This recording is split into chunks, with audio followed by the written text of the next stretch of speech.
Di sebuah desa terpencil yang terletak jauh dari keramaian kota, hiduplah seorang anak bernama Dedi. Rumahnya kecil, sederhana, dan dikelilingi tanah kosong yang dipenuhi dengan tanaman jagung dan sayuran. Setiap pagi, saat matahari belum sepenuhnya muncul, ayahnya, seorang penjual keripik keliling, sudah siap dengan gerobak kayu yang berisi keripik buatan tangan. Dedi, yang masih berusia 10 tahun, selalu melihat dengan rasa kagum saat ayahnya berangkat, menuntun gerobak yang berat itu menuju pasar kecil di ujung desa. Pagi itu, seperti biasa, ayah Dedi memanggilnya dengan lembut. "Dedi, bantu ayah bawa keripik ini ke pasar." Ya, Dedi yang masih lelah dari malam sebelumnya, segera bangun dan berlari keluar rumah. Meski tubuhnya kecil dan lemah, ia sudah terbiasa membantu ayahnya. Keripik itu buatan ibu mereka, dan mereka semua tahu, tanpa keripik itu, mereka tidak akan bisa makan cukup hari ini. Tidak ada pilihan lain selain terus berjuang. Ayahnya sering mengatakan bahwa keripik adalah satu-satunya yang bisa mereka jual, dan meski tidak banyak uang yang didapat, mereka bisa bertahan. Kadang hidup memang seperti keripik ini, Dedi. Renyah, sederhana, tapi jika bisa bertahan, itu sudah cukup, kata ayahnya sambil tersenyum. Tapi Dedi tidak pernah sepenuhnya paham apa yang dimaksud ayahnya. Apa maksudnya bertahan dengan keripik yang tak bisa membuat hidup menjadi mudah? Hari itu berbeda. Dedi melihat banyak orang melintas dengan pakaian rapi dan mobil-mobil yang mengkilap. Mereka tampak sibuk, berbicara tentang bisnis dan uang. Dedi bertanya pada ayahnya, "Ayah, kenapa orang-orang itu bisa terlihat begitu bahagia dan punya semuanya?" Ayahnya menatap Dedi dalam diam, lalu tersenyum dengan tatapan yang penuh arti. "Karena mereka percaya, Dedi. Mereka percaya bahwa mereka bisa lebih dari ini. Kita juga bisa, jika kita mau berusaha." Dedi hanya mengangguk, meskipun hatinya meragukan apakah usaha mereka yang kecil ini akan membawa mereka ke tempat seperti itu. Malam itu, setelah ayahnya kembali dari pasar, Dedi duduk di depan rumah, melihat bintang-bintang yang berkelip di langit. Dedi tidak bisa tidur. Semua yang ia lihat di pasar tadi mengusik pikirannya. Ia ingin lebih dari ini. Ia ingin merasakan apa yang dirasakan oleh orang-orang yang memiliki segalanya. Tetapi di sisi lain, ia tahu betul bahwa hidup mereka jauh dari kemewahan. Ayah dan ibunya hanya bisa memberikan yang terbaik dengan apa yang mereka punya. Namun itu tidak cukup untuk memberi Dedi kesempatan lebih baik. Dedi tahu, jika ingin mengubah nasib, ia harus bekerja keras, jauh lebih keras dari yang dilakukan orang tuanya. Ia ingin memberi mereka lebih, memberi mereka kehidupan yang tidak terikat pada pasar kecil dan keripik yang mereka jual. Ia tahu, jalan itu tidak mudah, dan bahkan mungkin tak ada jaminan untuk sukses. Tetapi tekad di hatinya semakin menguat. Setelah beberapa hari berlarut, Dedi membuat keputusan. Ia tidak akan selamanya terjebak dalam lingkaran kemiskinan ini. Ia mulai belajar lebih giat di sekolah, menulis setiap ide yang terlintas dalam kepalanya, dan mempelajari cara orang-orang sukses mengelola bisnis mereka. Mimpi besar mulai tumbuh dalam dirinya, meskipun ia tahu bahwa mimpi tersebut seakan terpisah jauh dari kenyataan hidupnya yang sederhana. Namun, Dedi yakin, kalau mimpi itu cukup besar, suatu hari nanti ia akan menemukannya, seperti orang-orang di pasar yang bisa meraih segalanya. Pagi berikutnya, ayahnya memanggil Dedi lagi untuk membantu membawa keripik. Tapi kali ini, Dedi merasakan sesuatu yang berbeda dalam dirinya. Meskipun tangan kecilnya masih harus mengangkat keranjang keripik, hatinya sudah berada jauh di tempat lain. Pada suatu tempat yang ia impikan, tempat di mana ia tidak lagi harus terjebak dalam kehidupan yang keras ini. Sebuah awal yang sulit, tetapi Dedi tahu, setiap langkah kecil menuju impian akan membawa dia lebih dekat pada kenyataan yang ia dambakan. Dedi duduk di bawah pohon besar di halaman rumah mereka, memandang jauh ke depan, ke jalanan desa yang sunyi. Hatinya berdebar, penuh dengan tekad yang baru lahir. Malam itu, setelah makan malam yang sederhana, ia memutuskan untuk berbicara pada ayahnya. Ia tahu, untuk bisa mengubah nasibnya, ia harus belajar lebih banyak. "Ayah," Dedi memulai. Suaranya sedikit bergetar. Bagaimana cara orang bisa sukses seperti yang kita lihat di pasar itu? Apa yang harus saya lakukan untuk bisa lebih dari ini? Ayahnya yang sedang duduk di sampingnya menghela napas dalam-dalam. Wajahnya lelah, seperti biasa. Namun ada sesuatu yang berbeda dalam tatapannya. Seolah ia tahu bahwa hari ini adalah hari yang berbeda. Hari di mana Dedi benar-benar siap untuk mendengarkan apa yang selama ini ia sembunyikan. "Dedi," kata ayahnya dengan suara pelan namun penuh makna, "sukses itu tidak datang dengan mudah. Tidak ada jalan pintas. Keripik yang kita jual ini bukan hanya sekadar makanan. Ini adalah hasil kerja keras, kejujuran, dan kesabaran." Dedi mendengarkan dengan saksama, meskipun hatinya bergejolak. "Tapi ayah, apakah kita akan selamanya seperti ini? Apa yang harus kita lakukan agar bisa hidup lebih baik?" tanya Dedi, hampir tak sabar menunggu jawaban. Ayahnya menatapnya, lalu tersenyum lembut, seakan tahu betul apa yang dipikirkan anaknya. "Hidup memang kadang penuh dengan keterbatasan, Dedi. Tapi dari keterbatasan itu, kita bisa belajar lebih banyak. Dari usaha kecil ini, kamu akan belajar bagaimana berjuang, bagaimana bertahan, dan bagaimana membuat keputusan yang tepat." Ayah Dedi pun bercerita lebih lanjut. "Dulu, ayah juga pernah merasa sama seperti kamu. Ayah pernah berangan-angan untuk memiliki sesuatu yang lebih dari keripik ini. Tapi itu tidak datang begitu saja. Ayah harus berusaha dan berkorban. Ingatlah, Dedi, bahwa setiap usaha yang kita lakukan, sekecil apapun itu, pasti akan berbuah manis jika kita konsisten dan tidak mudah menyerah." Dedi mendengar setiap kata dengan penuh perhatian. Namun, di dalam hatinya, ia tahu bahwa untuk mencapai impian besar, ia harus melangkah lebih jauh dari sekadar usaha kecil ini. Setelah percakapan itu, Dedi menjadi lebih giat belajar. Setiap malam, ia meluangkan waktu untuk membaca buku yang dipinjamnya dari perpustakaan desa. Ia tidak lagi puas hanya dengan ilmu yang didapat di sekolah. Ia mencari tahu bagaimana orang-orang sukses meraih cita-cita mereka, bagaimana mereka mengelola bisnis dan membangun hubungan yang kuat. Dedi mulai melihat dunia dengan cara yang berbeda. Ia tidak hanya memikirkan bagaimana cara menjual keripik lebih banyak, tapi bagaimana cara menciptakan sesuatu yang lebih besar dari itu. Namun, meskipun hatinya penuh dengan harapan dan ambisi, Dedi tidak bisa mengabaikan kenyataan pahit yang ada di hadapannya. Ayahnya semakin hari semakin lelah, dan keripik yang mereka jual tetap tidak cukup untuk memenuhi kebutuhan keluarga. Dedi merasa seolah ada batasan yang terus menghalangi jalan mereka. Sementara teman-temannya di kota besar semakin terlihat sukses dengan kehidupan yang lebih mapan.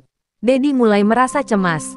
Apakah semua yang ia pelajari akan cukup untuk mengubah nasib mereka? Pada suatu sore, saat Dedi sedang membantu ayahnya menjajakan keripik, seorang lelaki muda, berpakaian rapi, menghampiri mereka. Lelaki itu membeli beberapa bungkus keripik, lalu mulai berbincang dengan Dedi. "Kamu tahu, anak muda," kata lelaki itu, "usaha keripik seperti ini bisa berkembang lebih besar jika dikelola dengan baik. Tidak hanya mengandalkan pasar kecil, tapi juga bisa dipasarkan ke kota-kota besar." Dedi mendengarkan dengan penuh perhatian. "Bagaimana caranya?" tanya Dedi dengan antusias. Lelaki itu tersenyum. "Kamu perlu memikirkan branding, pemasaran yang lebih luas, dan tentu saja, inovasi produk." Kata-kata lelaki itu menggema dalam benak Dedi. Ia merasa seolah mendapatkan pencerahan baru. Mungkin, ini adalah jalan yang selama ini ia cari. Ia tidak harus terjebak hanya dengan keripik sederhana. Jika ia bisa memikirkan cara untuk membawa produk ini ke pasar yang lebih besar, ke kota-kota besar, bahkan mungkin ke luar negeri, semuanya bisa berubah. Namun, untuk itu, ia tahu ia harus belajar lebih banyak lagi. Tidak hanya dari ayahnya, tapi juga dari mereka yang lebih berpengalaman, seperti lelaki itu. Kini, langkah pertama Dedi menuju impian besar benar-benar dimulai, dan ia tidak akan berhenti sampai ia mencapainya. Dedi tidak bisa tidur malam itu.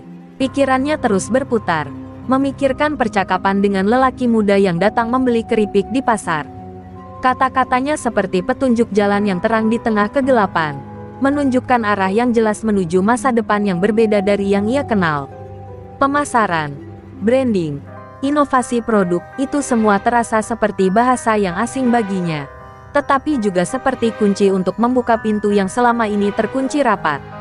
Pagi itu, saat matahari mulai menyinari desa, Dedi membuat keputusan besar, ia harus melanjutkan pendidikan. Namun, keputusan ini tidaklah mudah.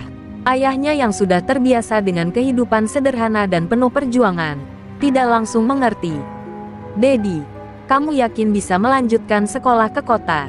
Biaya untuk itu tidak sedikit. Kita tidak punya cukup uang untuk itu," kata ayahnya. Suaranya penuh keraguan.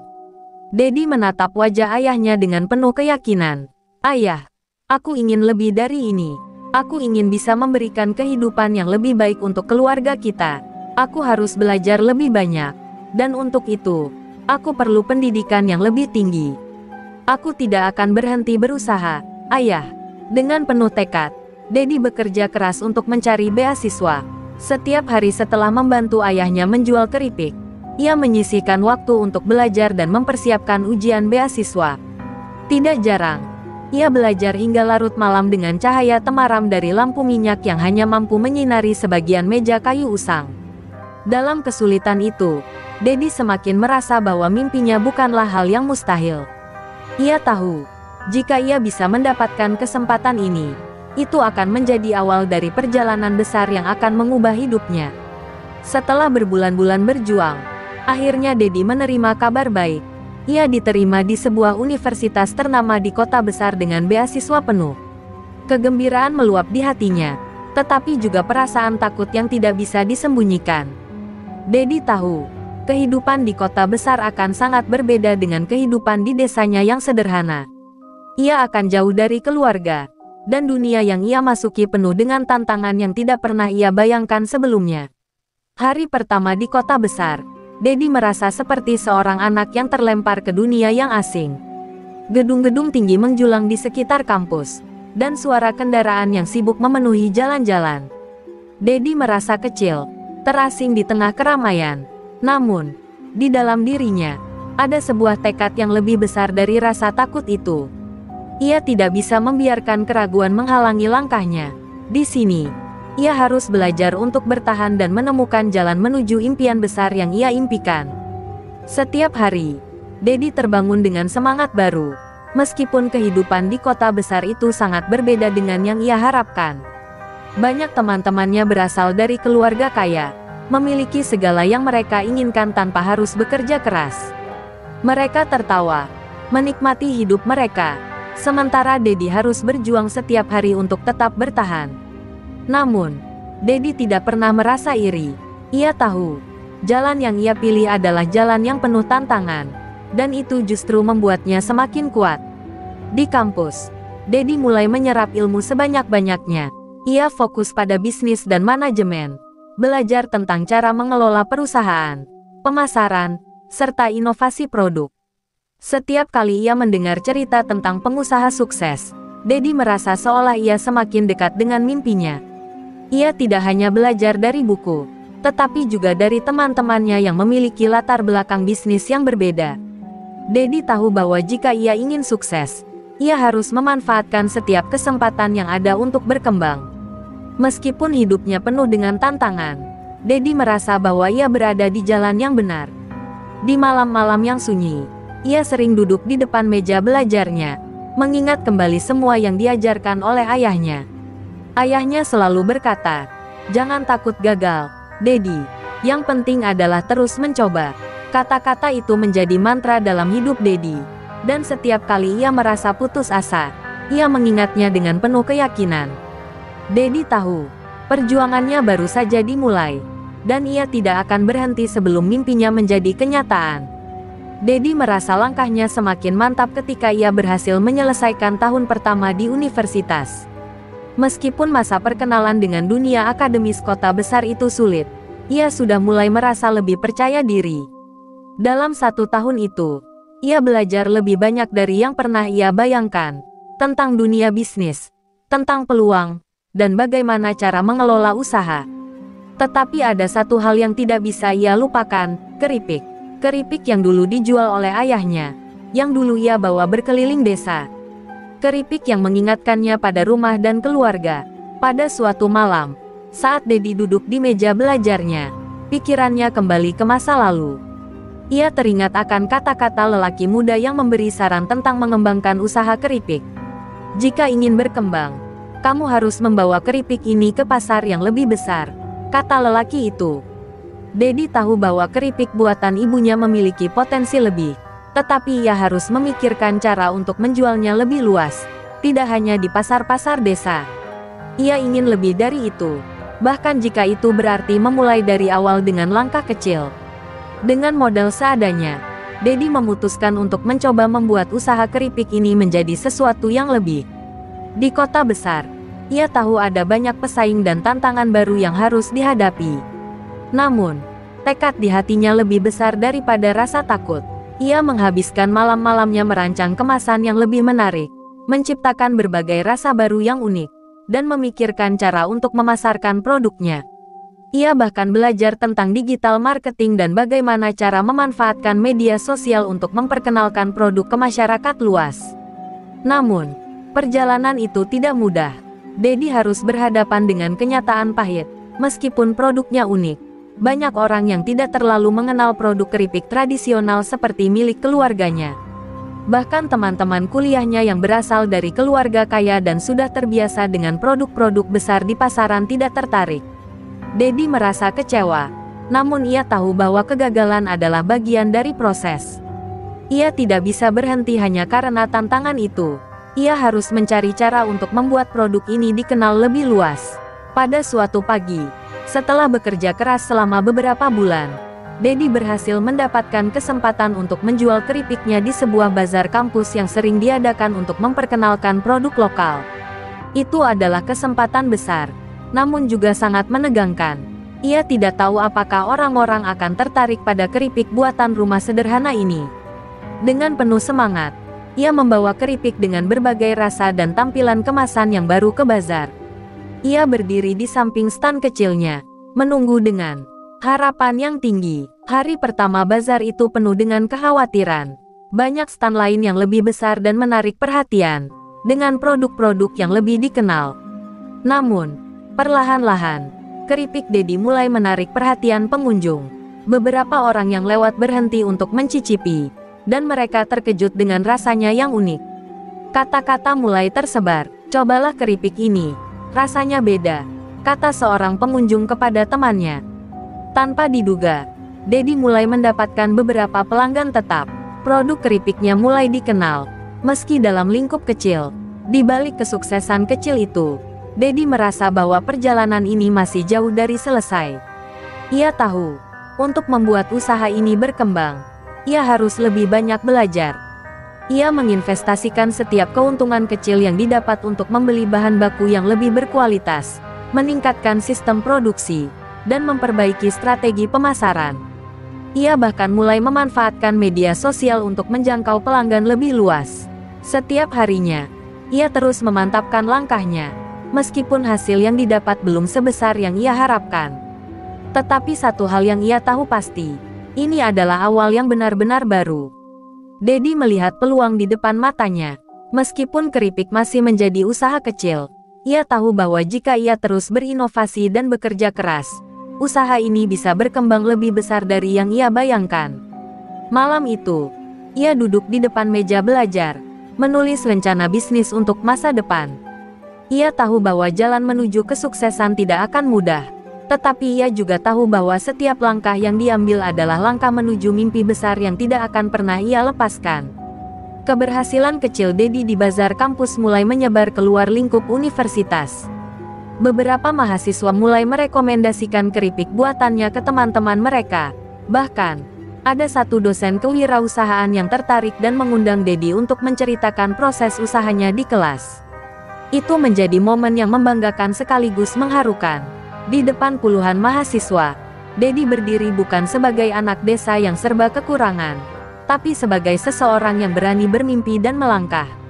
Namun di balik semua itu, awan gelap mulai menggantung di langit hidupnya. Suatu malam, saat Dedi baru saja selesai mengemas pesanan keripik untuk pengiriman ke beberapa kafe lokal, ponselnya berdering. Ia mengenali nomor itu, Ibu. Tapi kali ini bukan suara lembut ibunya yang menyambut, melainkan suara tetangga yang gugup. Dedi, ayahmu, jatuh pingsan tadi sore di pasar. Suara itu lirih namun menghujam jantung Dedi seperti sembilu. Dunia seakan berhenti, tanpa pikir panjang. Ia segera mengemas barang seadanya dan naik bus pertama menuju kampung halamannya. Sesampainya di desa, suasana rumahnya berubah. Rumah kecil yang biasanya dipenuhi aroma keripik, kini sunyi dan penuh kecemasan. Ayahnya terbaring lemah di ranjang, dengan infus sederhana terpasang. Dokter desa mengatakan ayah Dedi mengalami kelelahan parah dan tekanan darah tinggi yang dibiarkan terlalu lama. Dedi merasa bersalah. Sementara ia sibuk mengejar mimpi di kota, ayahnya terus memikul beban usaha kecil itu sendirian. Dedi memegang tangan ayahnya, menahan tangis yang menggumpal di kerongkongan. Beberapa hari di desa itu mengubah perspektif Dedi. Ia kembali melihat kenyataan yang pernah ia tinggalkan, kemiskinan yang menggigit, perjuangan yang tak pernah berhenti, dan cinta keluarga yang tak mengenal pamrih. Ia sempat berpikir untuk meninggalkan semuanya, kuliah, bisnis, dan kota besar, demi merawat ayah dan meneruskan usaha keripik di desa. Tapi ibunya, dengan mata berkaca-kaca, menggenggam bahunya dan berkata, "Nak, justru karena ini semua, kamu harus berhasil. Buktikan bahwa semua lelah ayah tidak sia-sia." Kata-kata itu menjadi tamparan penuh kasih. Dedi kembali ke kota dengan semangat yang baru, tapi juga dengan beban emosi yang jauh lebih berat. Ia kini tahu bahwa usaha ini bukan lagi sekadar tentang mimpinya sendiri, tapi tentang harapan seluruh keluarganya. Ia mulai bekerja lebih keras dari sebelumnya, membagi waktu antara kuliah, produksi keripik, dan mengurus pengiriman. Ia bahkan harus mengorbankan waktu tidurnya demi memastikan semua pesanan berjalan lancar. Tubuhnya lelah, tapi jiwanya membara. Namun, ujian belum selesai. Suatu pagi, ia mendapat kabar bahwa salah satu kafe yang rutin memesan keripiknya berhenti bekerja sama karena keterlambatan pengiriman. Itu membuat keuangannya goyah, bahan baku menipis, dan uang tabungan terkuras untuk biaya pengobatan ayah. Dedi mulai mempertanyakan segalanya. Apakah ia sudah terlalu jauh melangkah?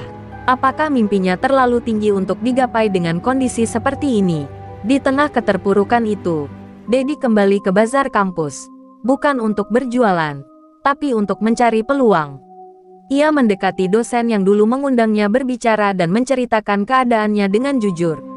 Dosen itu mendengarkan dengan saksama, lalu tersenyum. "Dedi, kamu bukan hanya penjual keripik. Kamu pebisnis yang sedang jatuh, dan setiap pebisnis hebat pasti pernah jatuh. Yang membedakan hanyalah siapa yang mau bangkit." Dedi terdiam, lalu mengangguk perlahan.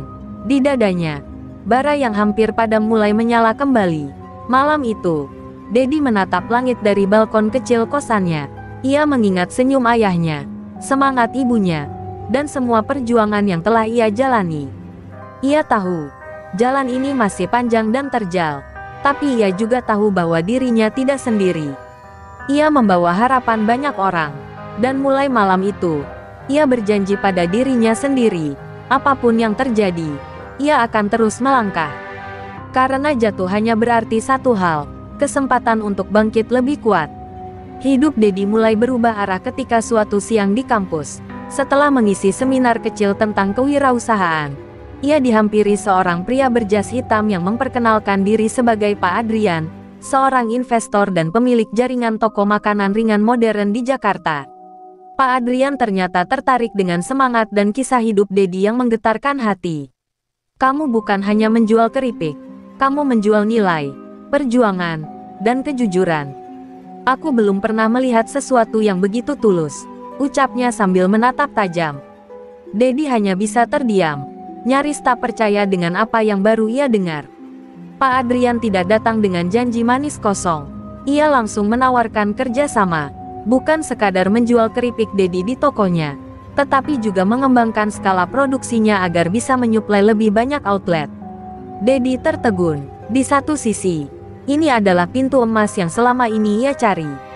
Tapi di sisi lain, ia sadar bahwa usahanya masih sangat sederhana. Peralatan produksi masih manual, sistem distribusi seadanya, dan hanya mengandalkan bantuan teman kos. Ia merasa kecil di hadapan tawaran sebesar itu, namun hidup tidak memberi waktu untuk terlalu lama ragu. Dedi pun menerima ajakan Pak Adrian untuk berdiskusi lebih jauh. Dalam ruangan kantor bergaya modern dengan jendela kaca besar yang memperlihatkan gedung-gedung tinggi Jakarta, Dedi menyusun proposal bisnisnya dengan tangan gemetar. Ia tidak tidur semalaman menyiapkan semuanya. Saat akhirnya ia mempresentasikan idenya, suara Dedi sedikit bergetar. Namun matanya tajam, ia bercerita dengan hati. Tentang ayahnya yang jatuh sakit, tentang ibunya yang terus menggoreng keripik dengan tangan renta, dan tentang mimpinya membuat produk kecil dari desa bisa masuk ke rak-rak besar kota. Pak Adrian terdiam lama usai presentasi itu. Lalu, dengan suara tenang ia berkata, "Dedi, saya akan bantu. Tapi ingat, ini bukan hadiah. Ini kerja keras. Saya akan investasi modal. Kamu pegang kendali, produksi, tapi target harus jelas. Dan mental kamu harus kuat. Dunia bisnis kejam, dan hanya mereka yang tidak menyerah yang bertahan."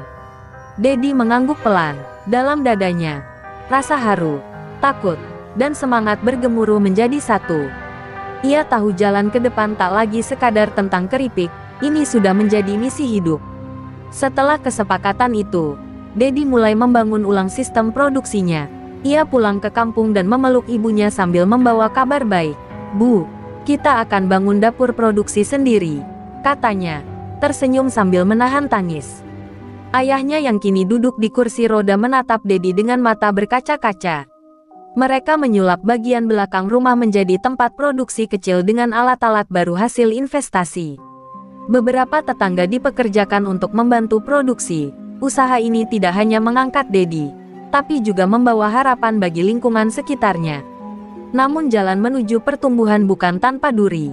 Salah satu batch produksi pertama untuk pengiriman ke Jakarta rusak karena kesalahan pengemasan. Ratusan bungkus keripik harus ditarik kembali. Dedi merasa hancur. Ia menatap lembaran laporan kerugian sambil memegang kepala, hampir putus asa. Tapi ia ingat kata-kata Pak Adrian, "Kamu boleh jatuh, tapi jangan tenggelam." Ia segera bergerak cepat, memperbaiki shop produksi, dan mulai menyusun sistem quality control. Ia belajar dari luka, bukan lari darinya.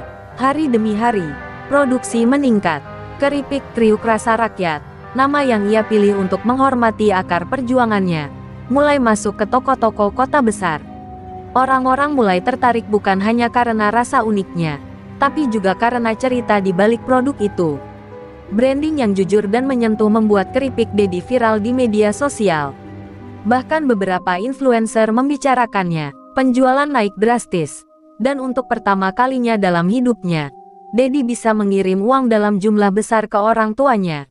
Bukan sekadar untuk bertahan, tapi untuk membangun. Malam itu, Dedi duduk di depan dapur produksi yang kini mulai ramai oleh para pekerja desa.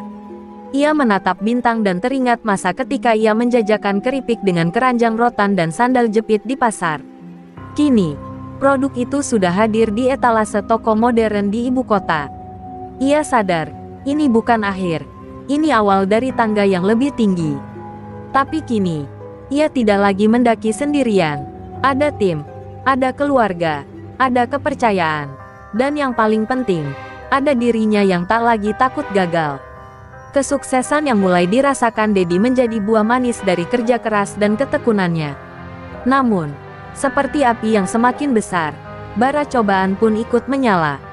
Saat produksi keripiknya mencapai puncak permintaan, salah satu pegawai barunya, Seno, anak muda yang ia pekerjakan dari kampung tetangga, melakukan kesalahan fatal. Seno secara diam-diam mengganti minyak goreng berkualitas dengan minyak curah bekas demi menghemat biaya operasional tanpa sepengetahuan Dedi. Beberapa pelanggan mengeluhkan perubahan rasa dan tekstur. Brand yang mulai dibangun dengan susah payah itu perlahan mulai goyah.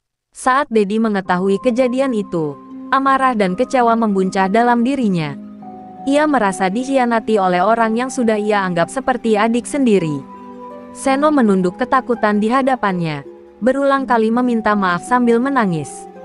Dedi tak bisa berkata-kata, hanya memandangi hasil keripik yang rusak.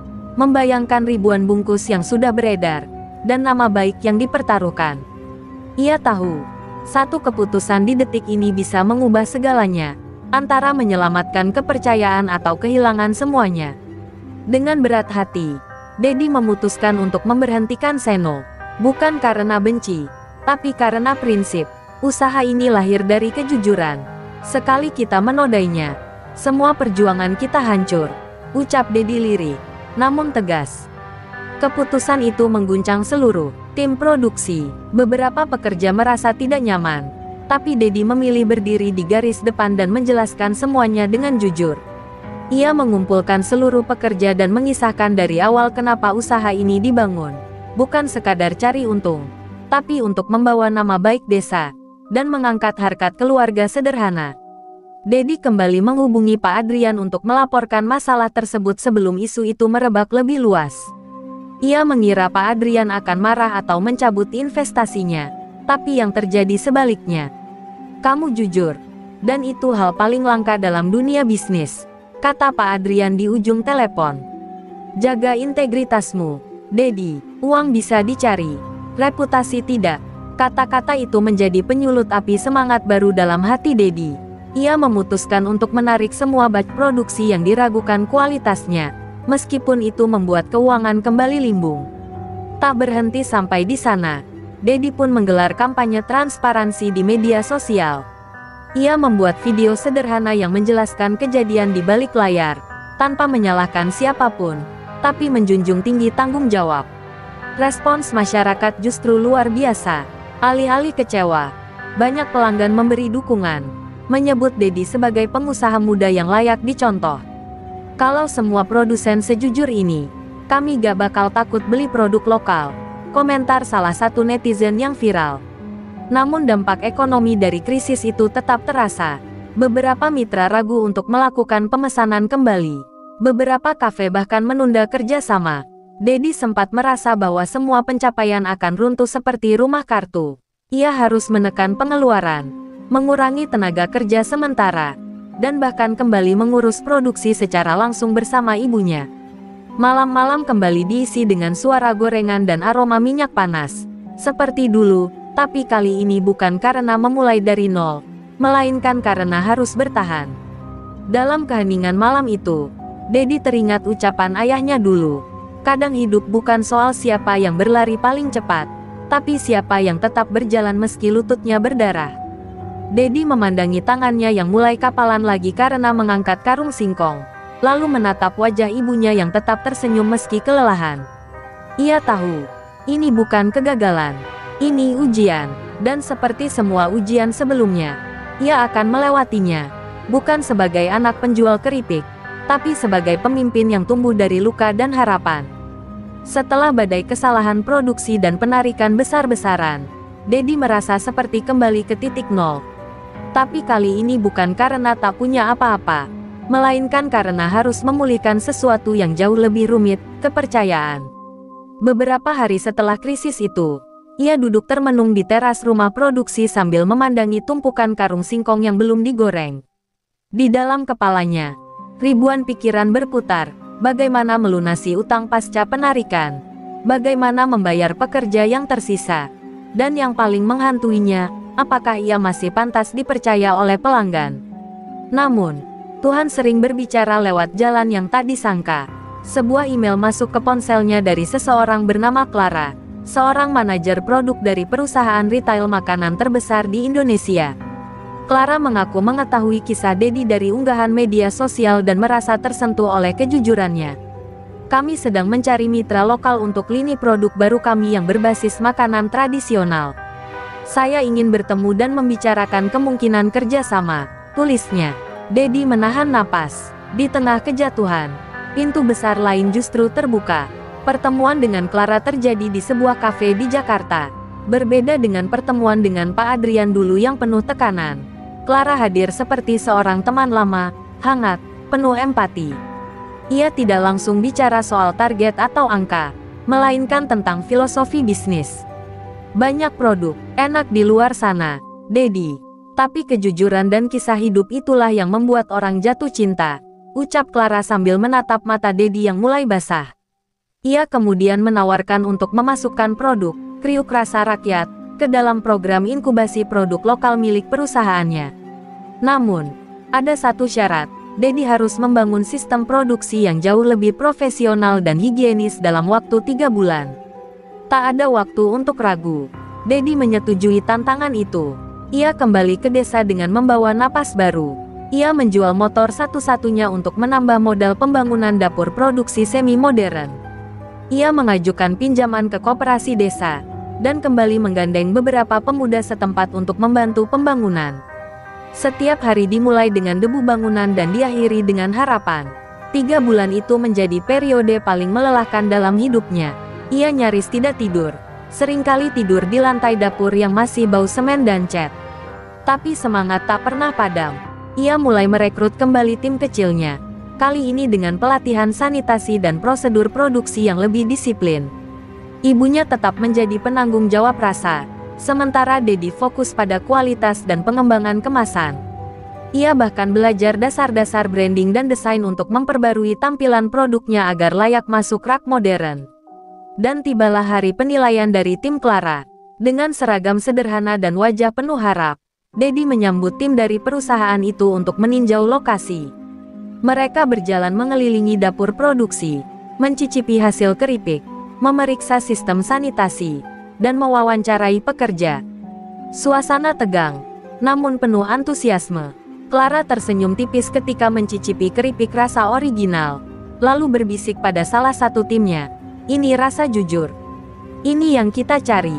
Beberapa minggu kemudian, keputusan resmi datang. Produk keripik Dedi dinyatakan lolos dan akan segera diuji pasar melalui 50 cabang supermarket di Jabodetabek. Dedi berdiri mematung saat membaca surat itu.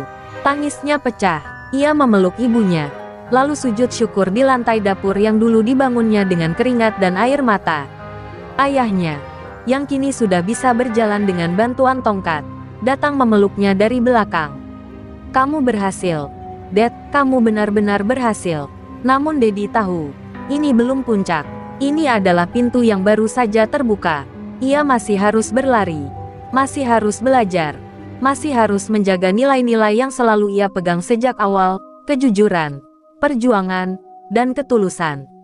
Tapi malam itu, untuk pertama kalinya, ia mengizinkan dirinya menangis dalam diam, bukan karena kecewa, tapi karena bersyukur. Di tengah luka, Tuhan mengirimkan jalan, dan Dedi memilih untuk berjalan, meski langkahnya terlatih. Kesuksesan baru yang menyapa Dedi tak serta-merta menjanjikan jalan mulus. Beberapa bulan setelah produk kriuk rasa rakyat mulai dipasarkan melalui 50 cabang supermarket, tantangan kembali mengetuk pintu. Salah satu mitra distribusi terlambat membayar tagihan besar yang seharusnya digunakan untuk biaya produksi berikutnya. Dedi panik, arus kas terganggu parah, sementara permintaan pasar justru melonjak drastis. Ia terjebak dalam dilema, memenuhi permintaan besar dengan modal yang hampir habis, atau menolak pesanan dan kehilangan momentum emas. Dalam keadaan seperti itu, banyak pengusaha memilih jalan instan, pinjaman berbunga tinggi dari lembaga tak resmi. Dan saat Dedi sedang menimbang-nimbang di kantornya yang sederhana, datanglah seorang pria berjas mewah, mengaku sebagai perwakilan dari investor swasta. "Kami bisa bantu cairkan dana dalam 2 hari, tanpa syarat merepotkan. Cukup bagi hasil 40% dari keuntungan Anda," ucap pria itu dengan senyum licik. Dedi termenung lama. Di satu sisi, ini bisa menyelamatkan produksi. Tapi di sisi lain, ia sadar ini jalan pintas yang kelak bisa menjatuhkannya. Dedi memilih menolak tawaran itu. Ia lebih memilih merumahkan sementara beberapa produksi, meski itu artinya menunda pengiriman ke beberapa toko. Keputusan itu berat, membuatnya kehilangan beberapa kontrak kerjasama, tapi ia lebih rela gagal karena keterbatasan, daripada kehilangan idealismenya. Lebih baik bisnis kecil tapi bersih, daripada besar tapi terikat pada keserakahan, ucapnya pada Clara yang setia mendampingi dari jauh. Clara, yang diam-diam mengagumi keteguhan Dedi, membantu mencarikan solusi jangka pendek dengan membuka akses ke koperasi mitra perusahaan. Namun cobaan belum berhenti di sana. Pada malam Jumat yang hujan deras, Kilat menyambar gudang penyimpanan di desa tempat sebagian besar keripik disimpan. Kebakaran terjadi. Api membakar habis stok siap jual yang telah disiapkan selama 2 minggu terakhir. Dedi datang saat api masih menyala. Matanya kosong. Tubuhnya gemetar melihat jerih payah hangus jadi abu. Ia berdiri di tengah hujan. Tak peduli tubuhnya basah kuyup. Sambil memandang langit yang seolah ikut menangis bersamanya. Tetangga-tetangga datang membantu memadamkan sisa api. Beberapa pekerja perempuan ikut menangis karena tahu betapa besar harapan ditaruh di dalam gudang itu. Dedi tak berkata apa-apa malam itu. Ia hanya masuk ke rumah, mengganti baju, lalu duduk sendiri di pojok dapur sambil memandangi satu bungkus keripik yang tersisa. Dalam hatinya, perih membuncah. Ia bertanya pada dirinya sendiri, apa aku memang ditakdirkan untuk kalah? Namun besok paginya, sesuatu berubah. Saat matahari mulai muncul di balik awan yang masih kelabu, warga desa datang satu persatu ke rumah produksi Dedi. Mereka membawa singkong, alat bantu, dan semangat. Kami tahu kamu selalu bantu kami, Ded. Sekarang giliran kami bantu kamu bangkit, kata Pak Burhan, tetua desa. Dedi tertegun. Ia melihat bahwa perjuangannya selama ini tak sia-sia. Ia mungkin kehilangan stok, tapi tidak kehilangan kepercayaan. Dan kepercayaan jauh lebih sulit dicari daripada keripik. Hari-hari berikutnya menjadi hari gotong royong luar biasa. Produksi dilakukan siang malam. Bahkan anak-anak muda yang dulu tak peduli kini ikut membantu mengupas singkong. Tak lama, bantuan dari Clara dan jaringan perusahaan datang. Bantuan bahan baku, pelatihan, bahkan pinjaman darurat tanpa bunga. Dalam waktu sepekan, Dedi kembali berdiri, tak seutuh dulu, tapi dengan semangat yang lebih besar. Ia sadar, bisnis bukan hanya soal produk, ini tentang komunitas, tentang manusia, dan tentang cinta yang tak bisa dihitung dalam angka. Malam itu, di tengah suara alat penggorengan yang kembali menyala, Dedi berdiri di tengah dapur dan menatap langit yang sudah cerah. Ia tidak tahu apa lagi yang menantinya di depan, tapi ia tahu satu hal. Selama ia masih jujur, selama ia masih mau bangkit, ia tak akan pernah benar-benar kalah. Sebab dalam setiap gigitan keripik yang ia buat, ada darah, keringat, dan doa, yang tak bisa dibakar oleh api, tak bisa dihancurkan oleh badai. 1 tahun setelah kebakaran hebat itu, nama Kriuk Rasa Rakyat sudah tak asing lagi di telinga masyarakat Indonesia. Dari pasar tradisional hingga rak-rak rapi minimarket besar, keripik buatan Dedi kini bersanding dengan merek-merek besar. Tapi bagi Dedi, pencapaian ini bukan soal popularitas, melainkan tentang bertahan. Setiap kali melihat produk itu terpajang, ia teringat malam-malam penuh tangis dan keringat, suara ibunya yang memanggil namanya dalam gelap, dan warga desa yang berjibaku di bawah hujan demi membantunya bangkit. Pada suatu pagi, Dedi diundang menghadiri sebuah forum wirausaha nasional. Ia diminta naik ke atas panggung, bukan sebagai peserta, tapi sebagai pembicara utama. Ia mengenakan jas pinjaman, kemeja murah yang disetrika rapi oleh ibunya, dan sepatu yang sudah dipakai sejak 3 tahun lalu. Tapi ia berjalan dengan kepala tegak. Di hadapannya, ratusan pengusaha, investor, dan tokoh publik menantikan kisahnya. Saat Dedi mulai bercerita, suasana ruangan hening. Tak ada slide mewah, hanya suara lirih yang membawa luka dan cinta jadi satu. Bisnis saya lahir bukan dari modal besar, tapi dari rasa lapar dan tanggung jawab. Saya hanya anak penjual keripik keliling, tapi dari situ saya belajar satu hal, kalau hidup tak pernah beri kita kemudahan, maka kita harus jadi orang yang tak mudah menyerah, ucap Dedi. Suaranya bergetar. Beberapa peserta tampak menyeka air mata. Clara, yang duduk di deretan depan, menggenggam tangannya sendiri. Bangga dan terharu melihat perubahan anak desa yang dulu bahkan tak punya uang untuk tiket bus ke kota. Namun di balik sorotan lampu dan pujian, Dedi tetap menyadari bahwa hidup tak berhenti di sini. Ia masih sering pulang ke desa, menyapu lantai dapur produksinya, mencicipi sendiri keripik yang dihasilkan, dan mengecek satu persatu nota pengeluaran. Ia tidak mau lupa dari mana ia berasal.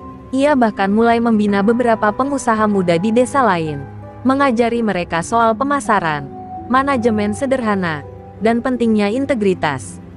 Kalau saya bisa, kalian juga bisa. Tapi jangan pernah gadaikan prinsip demi cepat kaya, ucapnya dalam pelatihan kecil yang ia adakan sendiri. Salah satu hari paling mengharukan datang ketika ibunya, Bu Rini, berdiri di samping Dedi saat peluncuran pabrik resmi, Kriuk Rasa Rakyat, yang dibangun di atas tanah milik keluarga mereka sendiri.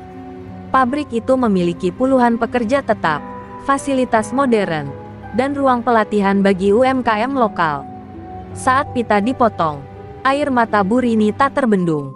Ayahmu pasti bangga di sana, Dad, bisiknya pelan. Dedi hanya memeluk ibunya erat, menyembunyikan air mata yang diam-diam mengalir di pipinya. Di malam yang sama, saat pesta peresmian usai dan para tamu sudah pulang, Dedi duduk sendiri di gudang kecil tempat dulu semuanya bermula. Di tangannya, ia memegang satu bungkus keripik pertama yang pernah ia jual, bungkus polos tanpa merek, hanya dengan stiker bertuliskan tangan. Ia tersenyum, lalu meletakkannya di rak kaca kecil yang ia sebut lemari kenangan.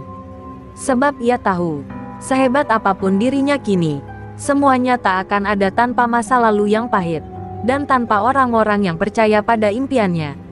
Begitulah akhir dari perjalanan panjang Dedi, anak penjual keripik yang menolak menyerah, yang memilih jujur ketika disakiti, yang berdiri tegak saat dihantam badai. Ia tak hanya menjadi bos besar di dunia bisnis, tapi juga simbol harapan bagi ribuan pemuda desa lain yang percaya bahwa keberhasilan bukan hak eksklusif orang kota. Bahwa dari dapur sempit dan panci tua, bisa lahir cita-cita sebesar langit. Dan bahwa keripik, yang dulu dianggap remeh, bisa menjadi mahkota dari luka, asal digoreng dengan cinta, dan dibungkus dengan ketulusan.